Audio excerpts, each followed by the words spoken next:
মনে রাখবেন, ছাত্র রাজনীতি, যুব রাজনীতি এমনই রাজনীতি যা শিকড়ের গভীরে নিমজ্জিত। আমাদের সকলের, কেন আমরা মামাটি মানুষ এই কথাটা বলেছিলাম বলুন তো? কেনই বা আমরা জয় বাংলা বলি? কেনই বা আমরা বলি খেলা হবে? কেনই বা আমরা বলি বন্দে মাতরম? কেনই বা আমরা বলি জয় হিন্দ? নেতাজি, বিবেকানন্দ, রবীন্দ্র, নজরুল সবাইকে নিয়ে, আম্বেদকর সবাইকে নিয়ে আমরা কেন চলি? তার কারণ আমরা মনে করি অবহেলিত মানুষ, অসহায় মানুষ, মাটির মানুষ, দরিদ্রতম মানুষ, সাধারণ মানুষ, সব ধর্মের মানুষ সবাইকে নিয়ে চলবার যারা শুরু করে সেটা হচ্ছে ছাত্রছাত্রীরা। আজকে যাদের 18 বছর বয়স, আগামী পৃথিবীর ভবিষ্যতের ভবিষ্যৎ তারাই। মনে রাখবেন, গত 10 বছর 15 বছর আমি লক্ষ্য করছি, 15-20 বছর আমাদের পরের থেকে ছাত্র জেনারেশন সেভাবে এগিয়ে আসছে না রাজনীতিতে। আমি ছাত্র যৌবনদের চাই রাজনীতির নতুন সমীকরণ হোক, নতুন সংস্কার হোক, রাজনীতিটা মানুষের সেবার জায়গা হোক, মানবিকতার জায়গা হোক, সভ্যতার জায়গা হোক, সংস্কৃতির জায়গা হোক, প্রাণের জায়গা হোক, সম্মানের জায়গা হোক, ভালোবাসার জায়গা হোক, শুভেচ্ছার জায়গা হোক, দোয়ার জায়গা হোক। তাই ছাত্রছাত্রীদের ছাড়া, শিক্ষক শিক্ষিকাদের ছাড়া এই কাজ কখনো সমাপন হতে পারে না। আমরা আজও লড়াই করে যাচ্ছি, কেন জানেন? আজকে তো আমরা সরকারে আছি, লড়াই নাও করতে পারি, শুধু ভোগ করতে পারি। কিন্তু আমি মনে করি ক্ষমতায় এসে আমাদের চ্যালেঞ্জ আরও বেড়ে গেছে। যেটুকু কাজ বিরোধী দলে আমাদের ছিল, বিরোধী দলে থেকে 30 বছর প্রাণ কাটা পরিশ্রম করেছি, সারা শরীরে রক্ত ঝরেছে, লাঠি গুলি বোমা কিছুই বাকি যায়নি। কুকথা, অকথা, কুকথ্য, কুতথ্য, কুসত্য, তা সত্ত্বেও মনে রাখবেন অর্ধশক্ত, গর্ধশক্ত, তাছাড়াও মনে রাখবেন গর্ধসত্য, অর্ধসত্য ছাড়াও মনে রাখবেন আমরা কখনো দমিনি। এবং আজও আমরা ক্ষমতাও থাকলেও মনে রাখবেন মানুষের কাজ করা, মানুষকে ভালোবাসা আমাদের প্রধান কাজ।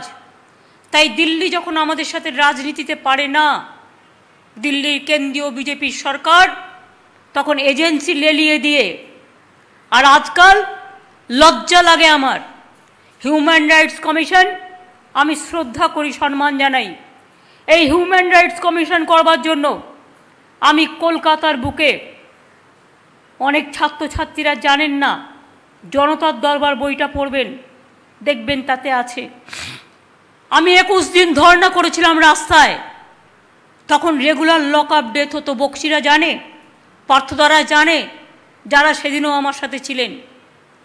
আমরা গত 30-40 বছর ধরে সবাই একসাথে কাজ করছি। আজ পর্যন্ত যারা আমরা একসাথে অরিজিনাল স্রোতে ছিলাম, তাদের থেকে কেউ আজ পর্যন্ত ছেড়ে যায়নি আমাদের। 1-2 গেলেও তারা আবার ফিরে এসেছে, তার কারণ তারা জানে এটাই তাদের আশ্রয়, এটাই তাদের আঁচল, এটাই তাদের জায়গা, এটাই তাদের ভালোবাসা। এ ঘর ছাড়লে আর ভালোবাসার ঘর খুঁজে পাওয়া যায় না। আমার অনেক কবিতা আমি লিখেছি, আপনারা একটা বই দেখবেন কবিতা বিতান, এই বইটাতে প্রায় 800 কবিতা আছে একসাথে। অনেকে জানেন না বলে আমি জানাচ্ছি। আমার ছাত্র রাজনীতির কথা, যুব রাজনীতির কথা, জঙ্গলের কথা, পাহাড়ের কথা, মানবিকতার কথা, ভালোবাসার কথা, মর্ম যন্ত্রণা, মর্ম ব্যথা, দুর্গতদের গাথা, অনেক কাহিনী এর মধ্যেই আছে। আমি একটা ছোট্ট কবিতা থেকে শুরু করি 2 লাইন দিয়ে। দরিদ্রের কুটিরেই হয় আমাদের জাতীয় জীবনের স্পন্দন, লাঞ্ছিত মানবাত্মাই আমাদের হৃদয়ের বন্ধন। এটা আমি একটা কবিতা থেকে 2 লাইন বললাম। আমার উপলব্ধিটা আপনারা এই লাইনগুলোর মধ্যে দিয়ে উপলব্ধি করতে পারবেন। ছাত্র জীবনের নাম কি? ছাত্রদের চলার পথের নাম কি? রবীন্দ্রনাথ ঠাকুর গেয়েছিলেন, বাঁধ ভেঙে দাও, বাঁধ ভেঙে দাও, বাঁধ ভেঙে দাও, ভাঙো। জীবনেরও বন্যার উদ্যম কৌতুক। তিনি বলেছিলেন, শুকনো গাঙে আসুক, জীবনেরও বন্যার উদ্যম কৌতুক, শুকনো গাঙে আসুক। ভাঙনেরও জয়গান গাও, আমি বলি জীবনেরও জয়গান গাও, জীবনেরও জয়গান গাও, জীবনেরও জয়গান গাও। পুরাতনদের সাথে নিয়ে সমস্ত দীর্ণতাকে সরিয়ে দিয়ে, জীর্ণতাকে সরিয়ে দিয়ে, মনে রাখবেন সিনিয়রদের সম্মান জানিয়ে, তাদের পায়ে হাত দিয়ে প্রণাম করে, গুরুর দীক্ষা নিয়ে, মা বাবাকে প্রণাম করে তবেই জীবন শুরু করবেন। তাহলেই দেখবেন সমস্ত খুঁজে পাবেন। আমার ভাষায় জীবন মানে কি? ছাত্রদের জন্য ছাত্র যৌবন 69 নম্বর পাতায় কবিতা বিতানে কবিতাটি লেখা আছে। জীবন, এগিয়ে চলার নাম জীবন। এগোতে হবে প্রাণের টানে, এগিয়ে যাও নবযৌবনে। এগোতে হবে নতুনের সন্ধানে, থামবো কেন জীবনের জয়গানে? জীবনটা হোক সবুজ আশ্রয়, শৈশবটা যেন উৎসারিত ভোর, কৈশোরটা হোক সাধনার হিমালয়, যৌবনটা হোক সমুদ্রের ঢেউ, আর সারাটা জীবন মানস সরোবর। জীবন মানস সরোবর। দেশটা হোক সন্ধ্যা আরতি, সমাজটা হোক কল্যাণ মূর্তি, সংসারটা হোক সভ্যতার বাতি, ধর্মটা হোক শান্তির সাথী, নিজেকে করো গো মানুষের সারথি। এই কথাগুলো মনে রাখলে, মনে রাখবেন অনেক কথাই একটা ছোট্ট কবিতার মধ্যে দিয়ে বলা যায়। বাংলায় ছাত্র যৌবনের মামাটি মানুষ সরকার অনেক করেছে। আগে কিছুই ছিল না। আমরা পড়াশুনো করতাম টিউশনি করে খাতায় লিখে, একটা বই পর্যন্ত ছিল না।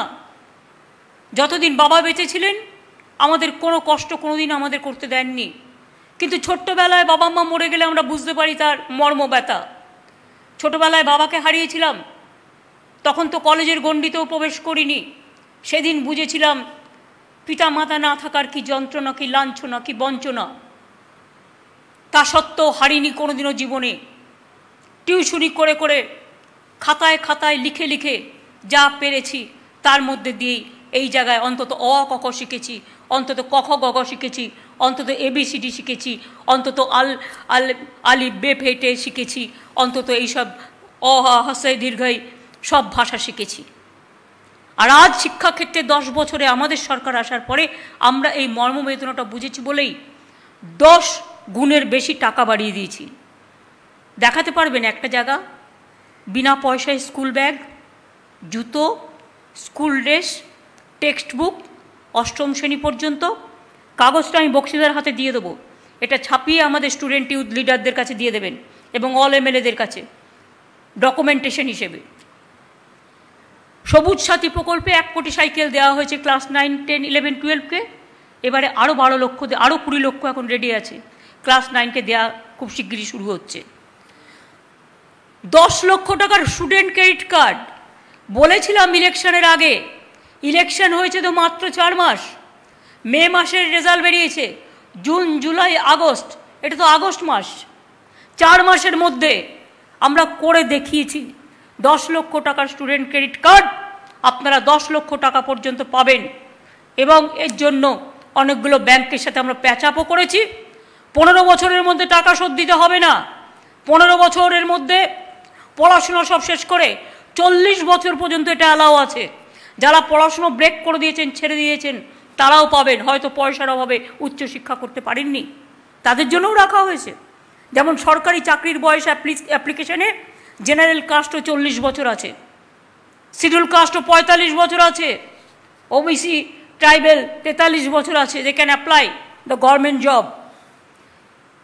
মনে রাখবেন তরুণের স্বপ্ন, সুভাষচন্দ্র বোসের একটা বই, সেই তরুণের স্বপ্ন বইয়ের নামে আমরা 10,000 টাকা করে 9 লক্ষ প্রায় ছাত্রছাত্রীকে আমরা ট্যাব বা স্মার্টফোন কিনে দিচ্ছি। আমরা টাকাটা তার ব্যাংকে জমা দিয়ে দিচ্ছি, তারা কিনছেন। আগের বারেও দিয়েছি, এবছরও দেওয়া শুরু হচ্ছে। এবছরও 9 লক্ষ ছাত্রছাত্রীকে দেয়া হবে।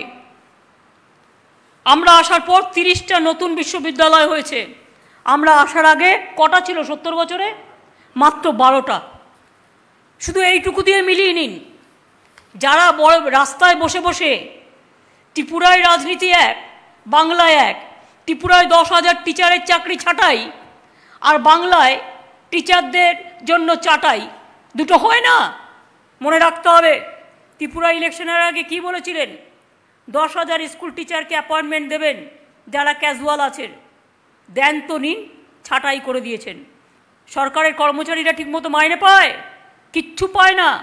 না আসাম, না ত্রিপুরা, না ইউপি, না গুজরাট। আজকেও বেরিয়েছে গুজরাটে কোভিডে যারা মারা গেছে তার মৃত্যুর সংখ্যা যা দেখিয়েছে তা ডুবিয়াস। একেবারে কেউ বিশ্বাস করে না।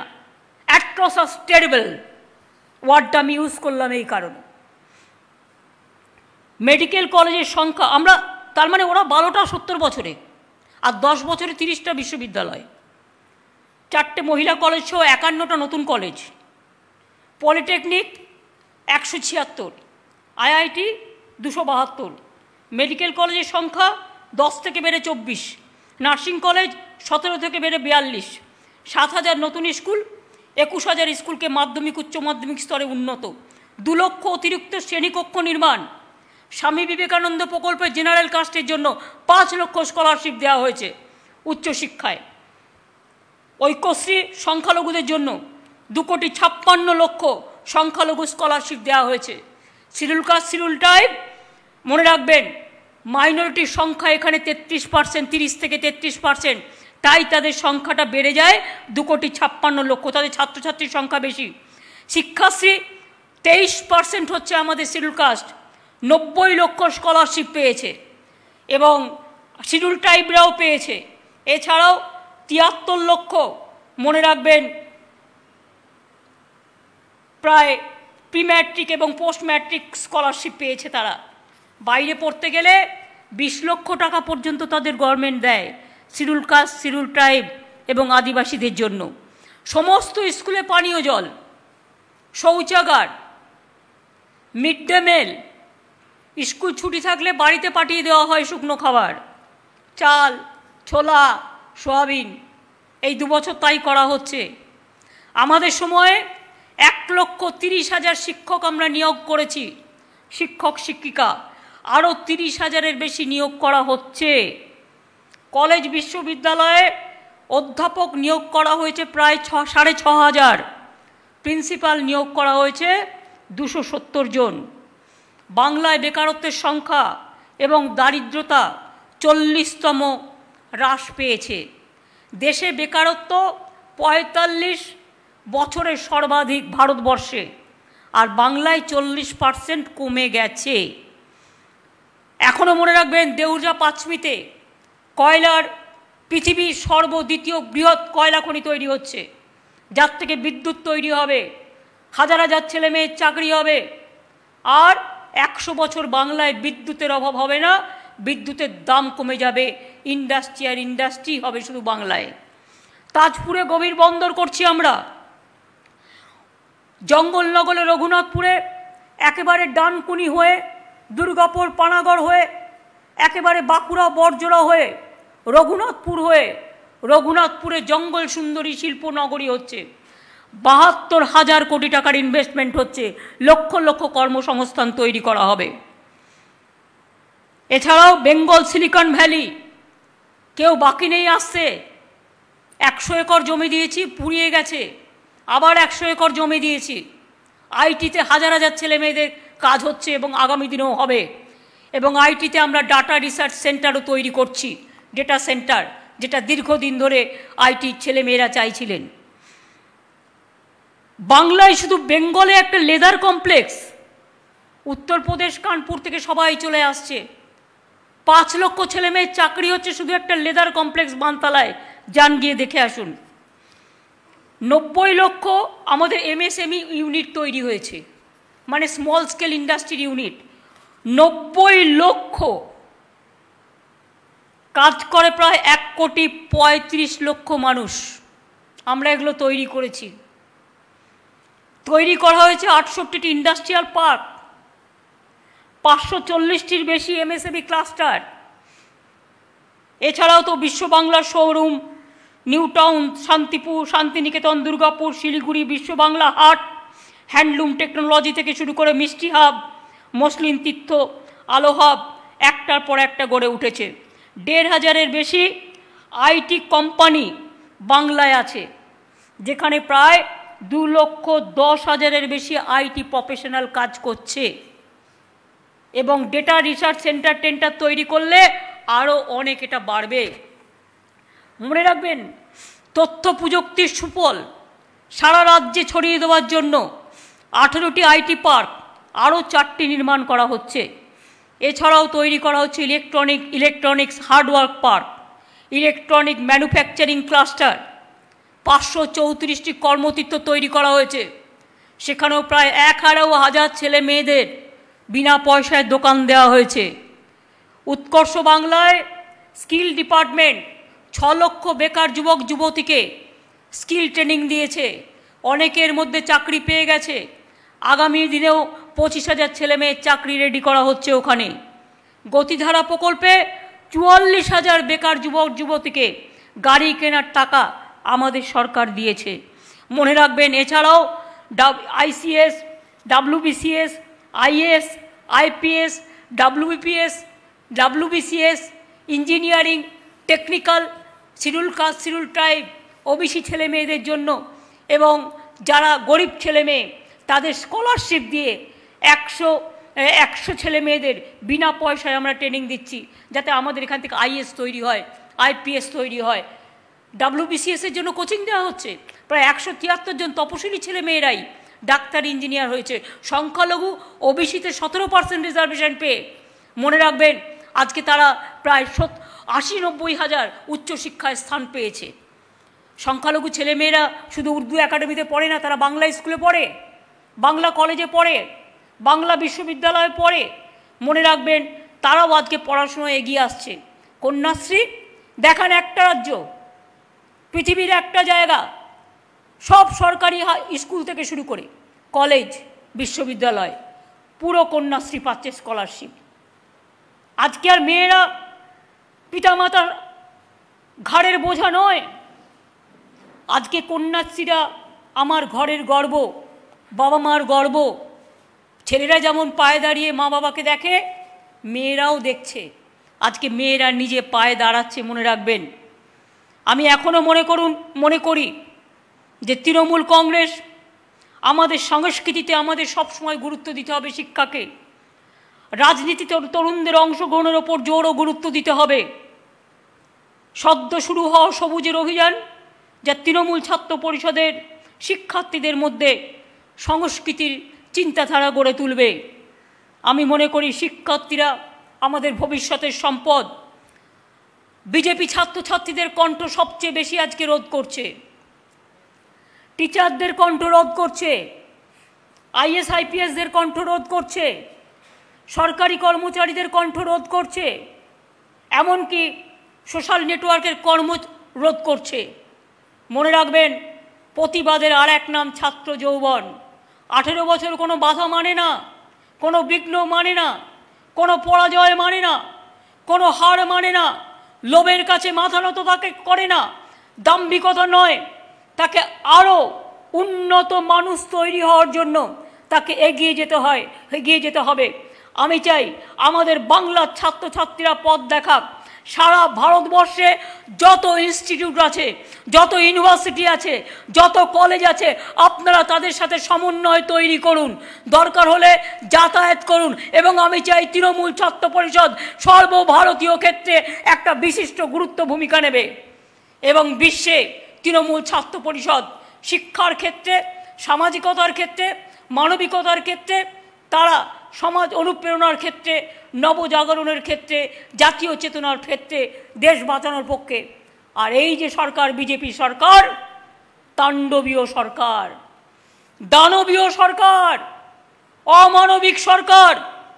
এই সরকারগুলোকে, এই সরকারটাকে মনে রাখবেন, যারা মানুষকে ভালোবাসে না, যারা মানুষকে পেশি শক্তি নিয়োগ করে মানুষের কণ্ঠরোধ করে আজকে সারা দেশকে বিক্রি করে দেওয়ার চেষ্টা করছে।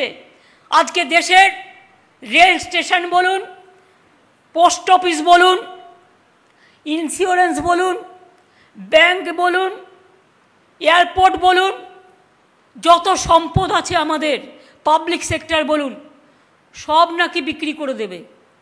দেশের মাটি কখনো বিক্রি হয়?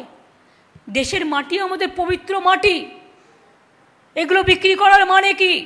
একদিন এই মাটিতে রেলপথ তৈরি হয়েছে, হাজার হাজার মানুষের সাথে যোগাযোগ তৈরি হয়েছে। একদিন আমার একটা এয়ার ইন্ডিয়ার একটা লোগো, সারা পৃথিবীতে গেলে যখন দেখি এয়ার ইন্ডিয়া প্লেনটা দাঁড়িয়ে আছে, গর্বে বুক ভরে ওঠে। বিক্রি করে দিতে হবে। লাইফ ইন্স্যুরেন্স, চাষি থেকে শুরু করে কর্মচারী থেকে শুরু করে কত মানুষ আজকে ইন্স্যুরেন্স করে রেখে দিয়েছে। লাইফ ইন্স্যুরেন্স বিক্রি করে দিতে হবে, জেনারেল ইন্স্যুরেন্স বিক্রি করে দিতে হবে, ন্যাশনাল ইন্স্যুরেন্স বিক্রি করে দিতে হবে, কল বিক্রি করে দিতে হবে, সেল বিক্রি করতে হবে, রেল স্টেশন বিক্রি করে দিতে হবে। আর কি কি বিক্রি করতে হবে? নিজের চোখটা কবে বিক্রি করবেন?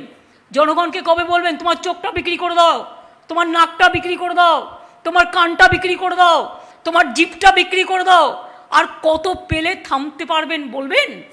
আর স্টুডেন্টদের দায়িত্ব নয় এই কথাগুলো তুলে ধরা, প্ল্যাকার্ডে লিখে লিখে মিছিল করবেন, এলাকায় এলাকায় প্ল্যাকার্ডে লিখে দেবেন, স্টেশনে স্টেশনে লিখে দেবেন, স্টেশন দেশের সম্পত্তি, বিজেপির সম্পত্তি নয়। মনে রাখবেন, কোল ইন্ডিয়ার গেটে লিখে দেবেন কয়লা জাতীয় সম্পদ। কেন?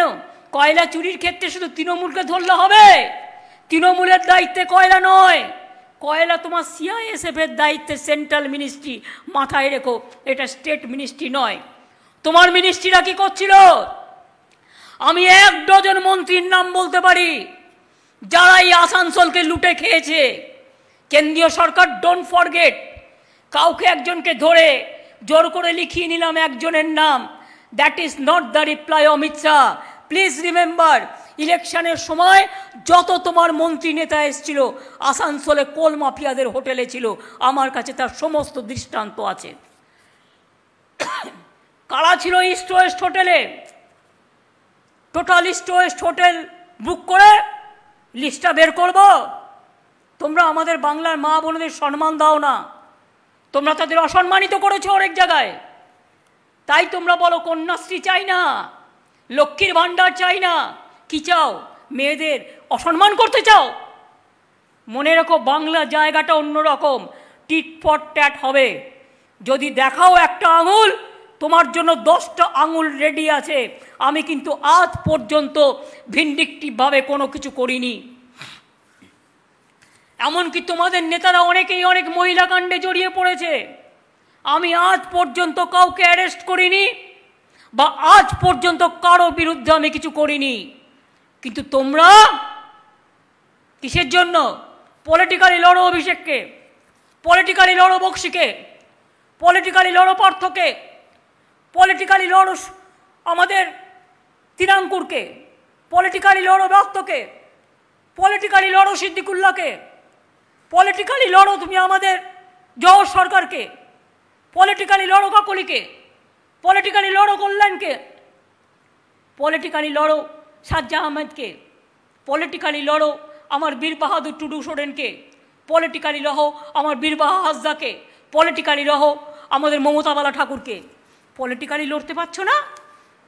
একটা ছোট্ট ইঁদুর বের করেছো ব্যাগ থেকে, পকেট থেকে একটা ছোট্ট নেংটি ইঁদুর ঢুকিয়ে রেখে দিয়েছো। ওই নেংটি ইঁদুরটা যে তোমার পকেট কেটে দিয়েছে তুমি সেটা দেখোনি? তোমার পকেটটা তো ততক্ষণে কেটে দিয়েছে, তুমি কেন বুঝতে পারছো না? তুমি একটা ইডি দেখাবে, আমি ওই ইডির কাছে আমি বস্তা ভরে কাগজ পাঠাবো। তো আমি দেখতে চাই, যদি কেস না হয় পরীক্ষা, তাহলে আমরাও কোর্টে যাব। তুমি সব ম্যানেজ করবে? মনে রেখো, সব ম্যানেজ করা অত সহজ নয়। সবটাই তো ম্যানেজ করে বসে আছো, দেশটাকে ড্যামেজ করে। মনে রেখে দিও, আজও পৃথিবীর কিছু কিছু লোক আছে যারা ভয় পায় না, কথা বলতে পারে। কাজেই নিজেকে ঠিক করে রেখো। গুজরাটের কম ইতিহাস আমরা জানি না। মনে রেখে দিও, সব কিছু মনে রেখো, মনে তারপরে কাজ করো। রাজনীতি রাজনীতির জন্য, রাজনীতি প্রতিহিংসার জন্য নয়। তোমরা যদি মনে করো রাজনীতি করে রাজনীতি করবে সৌজন্যতা দেখিয়ে, রাজনীতি সৌজন্যতা রাজনীতি, আমি জীবনে এত ভিন্ডিকটিভ প্রতিহিংসামূলক রাজনীতি, আমি ছোট্টবেলা থেকে রাজনীতি করি, আমার 12-13 বছর বয়স থেকে আমি এরকম দেখিনি। हमने कभी नहीं देखा इतना भिंडिक्टिव पॉलिटिक्स। मैं भी 12-13 साल से, मेरे को पिताजी ने फ्रीडम फाइटर थे, हम उसको उसका सब बात सुन के हम पॉलिटिक्स किया है। मैंने नेताजी को आदर्शों पर विश्वास करती हूँ, विवेकानंद को आदर्शों को विश्वास करती हूँ, डॉक्टर राजेंद्र प्रसाद को विश्वास करती हूँ, बाबा साहेब अम्बेडकर को विश्वास करती हूँ, मौलाना अबुल कलाम आजाद को विश्वास करती हूँ, लाल बाल पाल से शिक्षा लेती हूँ। हमेशा राजनीति कभी नहीं करते हैं कि जिसको तुम पॉलिटिकली नहीं लड़ सकते हो उसका खिलाफ में तुम ईडी सीबीआई दिखाते हो। अब तुम्हारा पार्टी का खिलाफ में कितना है, कितना सीबीआई किया, कितना नेशनल ह्यूमन राइट्स कमीशन को तुम यूपी में भेजा, जब हाथरस हुआ भेजा, कितना सीबीआई भेजा, कितना ह्यूमन राइट्स कमीशन भेजा। अरे हमारा इधर में पोस्ट पोल वायलेंस में 5 बीजेपी का वर्कर का डेथ हुआ है, जो ह्यूमन राइट्स कमीशन का रिपोर्ट में बोला है, ह्यूमन राइट्स कमीशन का रिपोर्ट में बोला है, लेकिन उसमें 16 तृणमूल कांग्रेस है। तो तुम 5 को भेज दिया, इधर उधर जाके झगड़ा करते हैं। हमको सीबीआई से कोई इतराज नहीं है, लेकिन बीजेपी को लीडर को लेके क्यों गांव में जाएगा गड़बड़ करने के लिए, झगड़ा करने के लिए। Let them work impartially, let them work as per their rules, I have no problem. लेकिन ह्यूमन राइट्स कमीशन खाली बंगाल के लिए, त्रिपुरा के लिए क्यों नहीं है? हर रोज हमारा महिला को मारते हैं, डंडा देके खून निकालते हैं, हर रोज हमारा पुलिस सिक्योरिटी जो एमपी का साथ दिया उसको भी मार के डंडा मार के खून निकाला, एक टिटेनास इंजेक्शन भी नहीं दिया। प्रतिदिन त्रिपुराয় মারছেন, প্রতিদিন আসামে মেরেছেন। এনআরসি নিয়ে আন্দোলন হচ্ছিল আসামে, আমি আন্দোলন করছিলাম, আমাদের এমপিদের আপনারা আসামে ঢুকতে দেননি, মনে রাখবেন। হাতরাস নিয়ে আমি এমপি টিম পাঠিয়েছিলাম, আপনারা ঢুকতে দেননি, মনে রাখবেন। আর আপনার ন্যাশনাল হিউম্যান রাইটস কমিশন থেকে শুরু করে যতগুলো সব কমিশনগুলোকে পলিটিক্যাল বানিয়ে দিয়েছেন, আর সব কটা বিজেপির member. I am sorry to say, আমার দেখান আমার এখানে একটাও তৃণমূলের মেম্বার আছে কিনা হিউম্যান রাইটস কমিশনে। আর আপনাকে আমি চোখে আঙুল দিয়ে দেখিয়ে দিচ্ছি, যে লোকটা কোর্টে রিপোর্ট সাবমিট করেছে, he is a BJP man. তার রিপোর্টের ভিত্তিতে আপনি শিখিয়ে দিচ্ছেন সিবিআই হবে, ইডি হবে, করুন আপনি এনকোয়ারি, ইনভেস্টিগেশন করে দেখুন, আমার কোনো তাতে বাধা নেই। তার কারণ আমাদের প্রত্যেকটা চার্জশিটেড হয়ে গেছে, প্রত্যেকটা কেসে অ্যাকশন হয়েছে। আমি যখন গভর্নেন্স চালাই, then I am for all, I am not like BJP that only BJP will look after their interest and no other interest. I arrest my Trinamool Congress people also if they do any blunder. Please remember this. क्या सोचते हैं आप लोग, potato और potato chips एक हो गया है? भाई हमारा हिम्मत है लड़ने के लिए, इसी के लिए कि जिंदगी से सब जब शुरू किया है, हम गलती नहीं करने का कोशिश किया है जानबूझ के। अगर बिना जानबूझ के कोई गलती हो गया तो माफी भी चाहने के लिए हम तैयार है, लेकिन हम जानबूझ के कभी गलती नहीं किया, करते भी नहीं, हमारा जरूरत नहीं है। हम जो पुस्तक लिखता है, हमारा 100 से ज्यादा पुस्तक निकल गया, उसमें जो मिलता है हमारा, उसमें हमको चला जाता है। आपका पता नहीं है तो ढूंढ लीजिए। हम भी 1 लाख रुपया करके पार्लियामेंट से ये 10 साल हम पेंशन पे मिलते थे मेरे को। सबको जानना चाहिए, बहुत सारे आदमी को पता नहीं है कि 1 लाख रुपया करके मंथली हमको पेंशन मिलता पार्लियामेंट से। I was the 7 term MPs, chief minister होके भी हमारा 1 लाख से ज्यादा सैलरी मिलते और सब कुछ मिलते, हम 1 पैसा भी नहीं लेते। तो अगर महीना में हम 2-2.5 लाख छोड़ देते तो साल में कितना रुपया हम गवर्नमेंट को सेव करता है। और आप लोगों ने अंगुली उठाता है मेरे को ऊपर में, आप अंगुली उठाता है हमारा फैमिली के ऊपर में। पार्टी करने से हर आदमी को चांदा लेने पड़ता है, हम तो चाहते हैं नहीं लेना चाहिए। इसी के लिए इलेक्शन कमीशन को रुपया दे दो, इलेक्टोरल रिफॉर्म्स करो और इलेक्शन कमीशन को बोलो उन्होंने इलेक्शन चलाए। हम पॉलिटिकल पार्टी खाली भाषण देंगे, हम पॉलिटिकल पार्टी भाषण देंगे, हम पॉलिटिकल पार्टी चलाएंगे, लेकिन इलेक्शन चलाएंगे इलेक्शन कमीशन, तो चाँदा लेने का कोई जरूरत नहीं है। किसी के पास चाँदा मांगने से मेरे को अच्छा नहीं लगता, मेरे को शर्म लगता। लेकिन आप लोगों का 1000 करोड़ बॉन्ड में आया कैसे? ईडी करा दो, हम ईडी करके देखने चाहते हैं कैसे आपको आया। आपको पीएम केयर्स में कितना रुपया आया, कैसे कैसे आया? ईडी करा दो, हम देखने सकता है। पब्लिक को बोलो आप भिस्ता इतना बड़ा पूरा एरिया जुड़ के बनाते हैं, कितना हजार करोड़ रुपया का, और रुपया कैसे आया हम जानने चाहता है। आज कोविड वैक्सीन का रुपया नहीं है, कोविड शील्ड का रुपया नहीं है। जो कोविड वैक्सीन लिया है वो बेचारा तो बाहर में भी नहीं जा सकता है, उसको ऑथेंटिसिटी भी नहीं किया है। आपको करना नहीं चाहिए। हमारा स्टूडेंट लोग जाने नहीं सकता है बाहर में, इंडस्ट्रियल लोग जाने नहीं सकता है। सब इंडस्ट्री को बुला के कभी मैंने नहीं देखा कि गवर्नर इंडस्ट्रियलिस्ट को बुला लेता है और नेगोशिएट करते हैं। ये तो कभी नहीं हुआ, बहुत जगह में ऐसा हो रहा है, ढूंढ के लीजिए, उसमें क्वेश्चन नहीं होता। खाली क्वेश्चन तृणमूल कांग्रेस का बारे में होता, लालू प्रसाद यादव के बारे में होता। अगर लालू प्रसाद यादव कुछ भी किया है तो कितना दिन जेल में है, अगर कुछ अन्याय हुआ तो केस हुआ। बहुत दिन से जैसे बिहार में इलेक्शन ना पार्टिसिपेट ना कर सके, आपने उसके लिए इतना दिन भर के रखा। कैसे भर के रखता है वो तो आपका स्ट्रैटेजी हम लोग को पता है, सब कौन ड्राफ्ट करता है, कैसे डिक्टेट होता है, सब पता है। हम लोग को इतना गाधा मत समझिए। One can fool some of the people some of the time, but one cannot fool all the people all the time. Please remember this.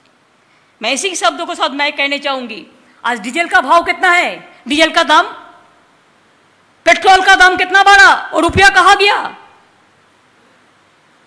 Gas का कहाँ गया आपका? कि जानो गैस देवे बोले सिरो उजाला कहाँ गया? उजाला अधारा हो गया, अंधेरी में पड़ गया। उजाला कहाँ? सबको उजाला दीजिए। कितना रुपया गैस का नाम पे जनता का पॉकेट से आप काट लिया। एक एक लोगों को गैस खरीद करने में पैसा सब चला जाता है। उसका बाद एमपी लोगों को एमपीलेट बंद है, सैलरी कमती कर दिया है। वो लोगों को गवर्नमेंट एम्प्लॉयज को भी एक दिन करके रुपया काट के लेते हैं। क्या नहीं किया, क्या नहीं किया? इतिहास को भुला देता है। स्टूडेंटरा मने रखबे, तुम्हादेरটা मने रखा उचित। All the impartial institution, it is not only the Vishwabharati. Vishwabharati is in Bengal, that's why you can see it. There are so many institutes. You change all the governing body. Only you have given the BJP party people there as a board member or everything. कोई उधर में तो governor कुछ नहीं कहता, इधर में एक भी होने से उनका लोग देना चाहिए, नहीं तो फाइल में सही नहीं करेगा, ब्लैकमेलिंग करते हैं। फेडरल स्ट्रक्चर तो गया। हम फेडरल स्ट्रक्चर के बारे में एक चीफ मिनिस्टर का एक कॉन्फ्रेंस बुलाने चाहती हूं। If all the chief ministers are agreed, I will call a meeting regarding federal structure. State government से सब कुछ तोड़ के लिया। उधम भी लड़ता है, उधम हर रोज उसका साथ जास्ती हो रहा है, अरविंद का साथ हो रहा है, किसका साथ नहीं हो रहा है, सबका साथ जाति हो रहा है। तो इसी के लिए हम लोग चाहेंगे कि all the chief minister, let us work together also. हमारा पूरा शेयर नहीं देता है, जीएसटी का रुपया नहीं देता है, डिजास्टर का रुपया नहीं देता है, और खाली फोटो लगा के वैक्सीन भी देगा तो फोटो लगा देगा, और वैक्सीन में डेथ होगा तो आपका फोटो लगा दे, तो बीजेपी का एक एक फोटो लगा के दे दे। इतना लोगों को डेथ हो सबको घर में भेज दे। ये क्या मेंटालिटी है? एक वैक्सीन देने का बाद क्रेडिट लेने के लिए फोटो लगाने का जरूरत होता है, क्यों? हमारा इधर में जब हम खरीदा था तो हमारा स्टेट ने शुरू किया, मैंने बोला मत करो, हमारा फोटो नहीं चाहिए, बंगाल का लोगो दे दो। अरे दे दो नेशनल फ्लैग, फोटो का जरूरत क्या है? किसी का फोटो का जरूरत नहीं है। देश में सबसे बड़ा है नेशनल फ्लैग, देश को फ्लैग को नेशनल फ्लैग दे दो। खाली गोली चलाता है और गाली देता है। बीजेपी का दो ही काम, মনে রাখবেন, বিজেপির দুটো কাজ, একটা হচ্ছে গুলি চালানো আর একটা হচ্ছে গালি দেওয়া। এই দুটো ছাড়া আর কোনো কাজ নেই। কোনো চমৎকার ওরা কিচ্ছু জানে না, ওরা শুধু জানে মিথ্যের পর মিথ্যে বলতে। গার্বেজ অফ লাইজ বলে এরা। তাই আমি মনে করি জোট বাঁধুন, তৈরি হন। মানুষের আজ স্বাধীনতা নেই। একটা মানুষ ওদের বিরুদ্ধে লিখলে তার পরের দিন তাকে অ্যারেস্ট করা হয়। আর দেখছেন তো আমার বিরুদ্ধে কত লিখেছে, আমাকে খুন করবে, খুন করবে, খুন করবে। আমি বলি ওদের খুন করার ক্ষমতা থাকলে আগেও সিপিএম অনেকবার করেছে, তোমরাও কমবার চেষ্টা করোনি। নন্দীগ্রামেও আমাকে খুন করারই চেষ্টা করেছিলে ইলেকশনের আগে, যার জন্য আমার আজও হিলাপ হয়নি, আমাকে ফেস করতে হচ্ছে। একবার চেষ্টা করে দেখো। রাজনীতিতে লড়াই করার হিম্মত তো নেই, তাই খুন করবার চক্রান্ত একে ওকে দিয়ে করাবে। আমি তাতে ভয় পাই না। যতদিন বাঁচবো মানুষের মতো বাঁচবো, আর যেদিন চলে যাব সেদিনও সিংহের বাচ্চার মতো যাব, লড়াই করতে করতে যাব, তোমাদের কাছে মাথা নত করে নয়, এটা মাথায় রাখবে। এবং পরিষ্কার আমি বলি, কণ্ঠরোধ করা আর রাজনৈতিক দল যখনই কোনো রাজনৈতিক কথা বলে তখনই তাকে দেশদ্রোহী তকমা দেওয়া। কেন এটা হবে?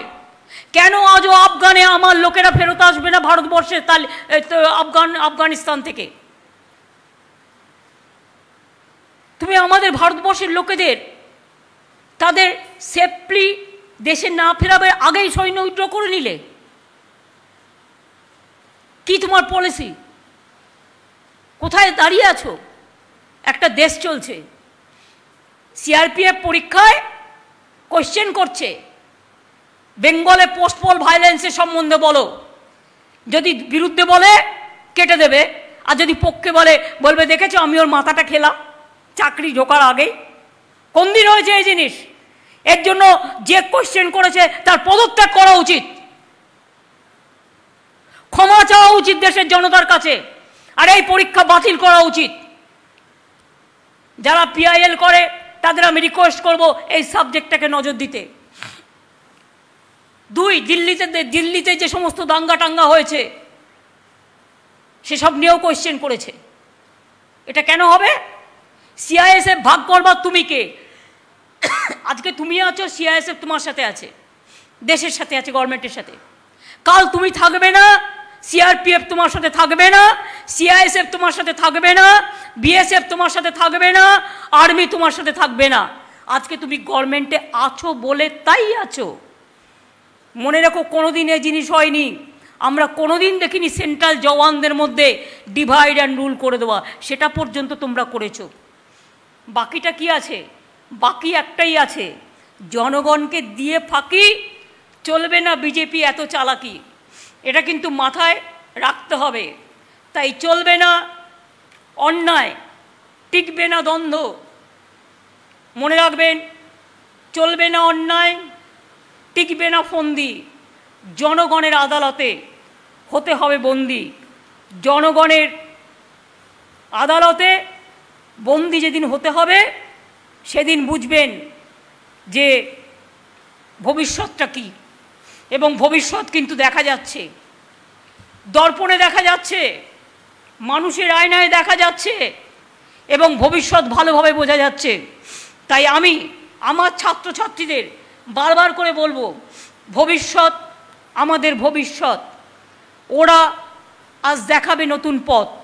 শোষিত যারা, বঞ্চিত, পদে পদে হচ্ছে যারা পদানত, জোর কদমে এগিয়ে যাও, ভয় পেও না, রুখে দাঁড়াও। অত্যাচারের হোক নাক্ষত, অত্যাচারকে নাক্ষত দিতে শেখান, তবেই জিতবেন, জয়ী হবেন। খেলা হবে। ত্রিপুরায়, পশ্চিমবাংলায় খেলা চলছে, ত্রিপুরায় খেলা হবে, আসামেও হবে, সারা ভারতবর্ষে হবে। আর 2024-এ দিল্লিতেও খেলা হবে, দিল্লি সরকার মানে বিজেপি সরকারের বিরুদ্ধে। মনে রাখবেন, খেলা চলেगा, खेला होगा, हम लड़ेंगे, हम गड़ेंगे, हम करेंगे, हम मरने के लिए तैयार है, लेकिन हम देश बीजेपी का पास बेचने के लिए तैयार नहीं है। देश বাঁচান, ভারতবর্ষ বাঁচান, মাটিকে বাঁচান। আর ছাত্রছাত্রীরা মনে রাখবেন, টাকা পয়সা নয়, আপনাদের সম্পদ আপনারা নিজেরা। মনে রাখবেন, ভালো জামা কাপড় নয়, আপনাদের সম্পদ আপনার উন্নততর মানসিকতা। মনে রাখবেন, নিজেকে দেখতে কেমন বাইরে আয়না দিয়ে দেখবেন না, অন্দরের আয়না দিয়ে দেখুন।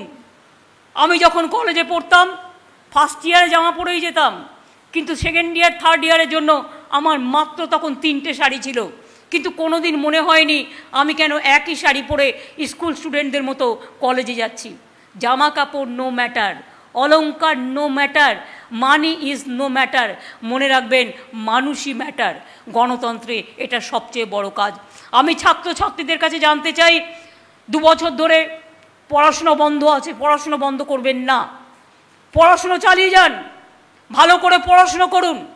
আপনাদের আরও ভালো করে পড়াশুনো করার সুযোগ আসছে।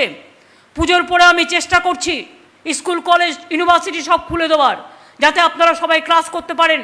আপনাদেরও গণতান্ত্রিক অধিকার আপনারা প্রয়োগ করুন। আমরা চাই, ইলেকশনের জন্য বন্ধ আছে, আমরা চাই না এগুলো স্তব্ধ হয়ে যাক। আজকে আমি সেন্ট্রাল গভর্নমেন্টের দেখলাম আবার একটা ইস্যু করেছে, সেপ্টেম্বরের 30 তারিখ পর্যন্ত এই সমস্ত বিধিনিষেধগুলো বজায় রাখবার জন্য। আমরা 15ই সেপ্টেম্বর পর্যন্ত অ্যানাউন্স করেছি, ওরা 30শে সেপ্টেম্বর পর্যন্ত এখনও করে দিয়েছে।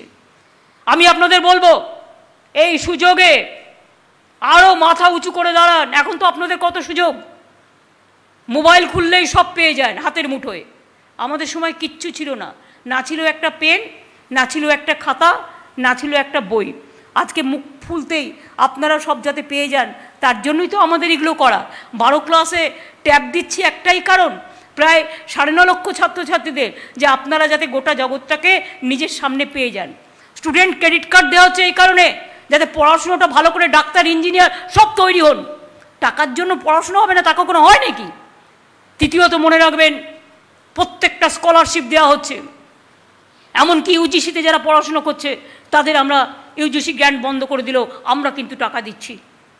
তাই আরও আমি চাই, আমার সিএমওতে প্রতি বছর আমি 500 করে এন্ট্রান্স নেব স্টুডেন্টদের পক্ষ থেকে, যারা ডেভেলপমেন্ট কাজ করবে, এবং তাদের আমরা একটা এন্ট্রান্স সার্টিফিকেট দেবো, যেটা তার চাকরি জীবনে কাজে লাগবে। প্রতি বছর আমরা 500 করে স্টুডেন্টকে সিএমও ডেভেলপমেন্ট ওয়ার্ক দেখবার জন্য, ফিল্ডে ফিল্ডে কাজ করার জন্য আমরা পাঠাবো। আমি আপনাদের তাই বলবো, ছেলেরা এবং মেয়েরা, মেয়েদের উদ্দেশ্য পরীক্ষায় পাশ করলাম, বিয়ে করলাম সেটা যেন না হয়। নিশ্চয়ই জীবন করবেন, নিশ্চয়ই জীবন যৌবন সবটাই দেখবেন, কিন্তু মনে রাখবেন, মেয়েরা আজকে ঘরের কোণে বসে থাকে না, মেয়েরা আজ কাজ করে। মেয়েরা কিন্তু আজকে অনেক এগিয়ে গেছে, এবং মেয়েরা এগিয়ে গেলে দেশের, পৃথিবীর অনেক কল্যাণ হয়। আমি চাই আমার ছাত্ররা, ছাত্রদের সাথে ছাত্রীরা সমানভাবে কাঁধে কাঁধ মিলিয়ে এগিয়ে আসুন। আর যারা বিবাহিত, বিয়ে করেছেন, তাতে কি আছে? বিয়ে করেছেন, সংসারও করবেন, ছাত্র পরিষদও করবেন, রাজনীতিও করবেন। এগিয়ে আসুন। আমার অনেক চাই। 33% তো রিজার্ভেশন আছে এখানে, পঞ্চায়েতে, মিউনিসিপ্যালিটিতে 50% রিজার্ভেশন আছে। আমাদের প্রচুর ছেলে মেয়েদের লাগবে যারা ভবিষ্যতে কাজ করবে। আর চাকরি বাকরির ব্যাপারে চিন্তা করবেন না, আমি এমন করে বাংলাকে গড়ে দিচ্ছি, এমন করে পরিকল্পনা করছি, অনেকের চাকরি হয়ে গেছে, এবং আরও কয়েক লক্ষ ছেলে মেয়ে বিভিন্নভাবে চাকরিতে তারা ঢুকবে। শুধু একটাই অনুরোধ, সরকারি চাকরি ছাড়া করব না এটা ভাববেন না, যা পাবেন নিয়ে নেবেন। মনে রাখবেন, ওইটুকু নিতে নিতেই একদিন জীবনে অনেক বড় হয়ে যাবেন। স্বপ্নটা বড় হোক, টাকাটা কম হোক, স্বপ্নটা বড় হোক। স্বপ্ন যদি বড় হয় দেখবেন টাকাটাও একদিন বড় হয়ে যাবে। কিন্তু আপনার স্বপ্ন বড় হওয়ার জন্য আপনি জীবনে নিজে পায়ে দাঁড়াবেন এবং সসম্মানে দাঁড়াবেন, কারো কাছে মাথা নত না করে মাথা উঁচু করে দাঁড়াবেন। মনে থাকবে কথাগুলো? এই কথাগুলো মনে রেখেই আপনাদের সবাইকে বলবো, আসুন আমরা সবাই সবার জন্য প্রার্থনা করে বলি। আবার পুজো আসছে, জন্মাষ্টমী আছে, দুর্গা পুজো আছে, কালী পুজো আছে, ছট পুজো আছে, বড়দিন আছে, মহরম ঈদ হয়ে গেছে, বকরি ঈদও হয়ে গেছে, শবে বরাত আসবে, বড়দিন আসবে, অনেক উৎসব আসবে। উৎসবের দিনগুলোতে যেন আমরা সবাই শান্তিপূর্ণভাবে, সুন্দরভাবে সবাই সবাইকে সম্মান জানাতে পারি। আর টিচার্স ডেতে প্রত্যেক ছাত্রছাত্রীকে আমি অনুরোধ করব, এক একটা জায়গায় জমায়েত হবেন এবং টিচারদের সম্মান জানাবেন। যদি কেউ কিছু না পারেন পায়ে হাত দিয়ে প্রণামটা করবেন। পায়ের ধুলোটারও একটা সম্মান আছে, এই সম্মানটা আপনাকে জীবন গড়তে সাহায্য করবে। আমি এটুকু বলে আবার বলি, প্রাণ ভরিয়ে তৃষা হরিয়ে আরও আরও আরও দাও প্রাণ। যারা সিনিয়ররা এসছেন আজকের এই মিটিংয়ে ছাত্রছাত্রীদের সাহায্য করতে, তাদের অনেক ধন্যবাদ। তারা দেখে রাখবেন, স্টুডেন্টদের কোনো অসুবিধে হলে, যুবদের কোনো অসুবিধে হলে দেখে রাখবেন। আর আমাদের সংগঠন বা অন্য কিছু ওয়ান ম্যান ওয়ান পোস্ট তৈরি হয়েছে, হয়তো কেউ কেউ ভাবছেন আমি এটাই ছিলাম, এটাই কেন নেই, সেটা নয়। এক একজনকে এক একটা দেওয়া হচ্ছে, তার কারণ যাতে অনেক মানুষ অ্যাকোমোডেটেড হয়। এবং যারা দু একজন বাদও গেছেন, কিছু ভাববার কোনো কারণ নেই, আস্তে আস্তে তাদেরটাও করে দেওয়া হবে। আমি এটুকু বলে আপনাদের সকলকে আমার প্রাণ ভরা ভালোবাসা, আমার অন্তরের অভিনন্দন।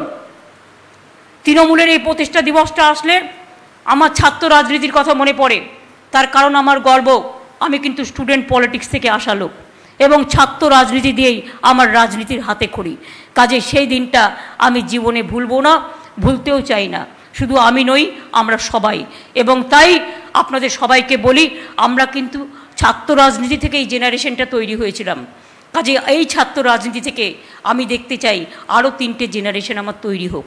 আমি এটুকু বলে আমি অভিষেকদের, বক্সিদের, ব্রাত্যদের, আমি পার্থদাদের সবাইকে দায়িত্ব দিয়ে বলবো, ভালো থাকুন, সুন্দর থাকুন। যারা অর্গানাইজ করেছেন এই প্রোগ্রাম, আমার ইন্টারনেটের ভাই বোনেরাও, আমাদের আইপ্যাকের ভাই বোনেরা, আমাদের তৃণমূল কংগ্রেসের আইটি সেল থেকে শুরু করে, অ্যাডমিনিস্ট্রেশন থেকে শুরু করে, প্রত্যেকটা ব্লকে ব্লকে, কলেজে কলেজে, ইউনিভার্সিটিতে, জেলায় জেলায় সবাইকেই আমার অনেক অনেক অভিনন্দন জানিয়ে, সংগ্রামী অভিনন্দন জানিয়ে বলি, জয় হিন্দ, বন্দে মাতরম, তৃণমূল কংগ্রেস জিন্দাবাদ, জয় বাংলা।